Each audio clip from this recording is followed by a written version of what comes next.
Hi friends, welcome to my channel. భూమి కృష్ణప్రసాద్తో ఇలా అంటుంటుంది, ఆ అపూర్వ నా ప్లాన్ని నాకే తిప్పికొడుతుందని, ఇంత కన్నింగా ఆలోచించి దత్తత ఆపేస్తుందని నేను అనుకోలేదు అని భూమి అంటూ ఉండగా కృష్ణప్రసాద్ కూడా ఇలా అంటుంటాడు. ఇంకా ఈ ఆస్తి మొత్తం కొట్టేయడానికి ఎన్ని ప్లాన్స్ వేస్తుందో, ఇంకింత దుర్మార్గం చేస్తుందో, ఆస్తి మొత్తం తనకే దక్కాలని ప్లాన్ చేస్తుంది అపూర్వ అని కృష్ణప్రసాద్ అంటూ ఉండగా, వేరే ప్లాన్స్ గురించి కాదు, రేపు దత్తత ఎలా జరగాలన్నదో మనం ప్లాన్ చేసుకోవాలి అని అనేస్తుంది భూమి.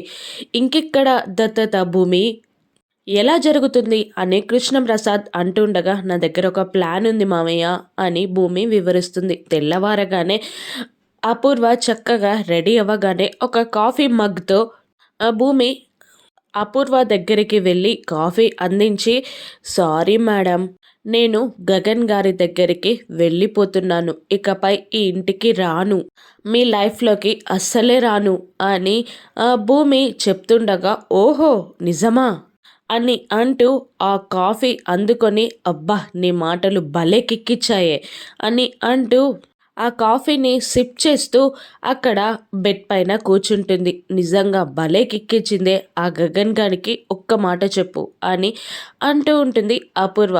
ఇక అప్పటిదాకా కాస్త కూల్గా ఉన్న భూమి కన్నింగా నవ్వుతూ ఉంటుంది. అప్పటికప్పుడు కాఫీ తాగడం వల్ల అపూర్వ గొంతు పోతుంది. అపూర్వ గొంతు నుండి ఏ మాట కూడా బయటికి రాదు. దత్తత సజావుగా సాగుతుందా? అపూర్వ మళ్ళీ ఏదైనా ప్లాన్ చేస్తుందా? రాను ఎపిసోడ్స్లో చూద్దాం. Thank you for watching.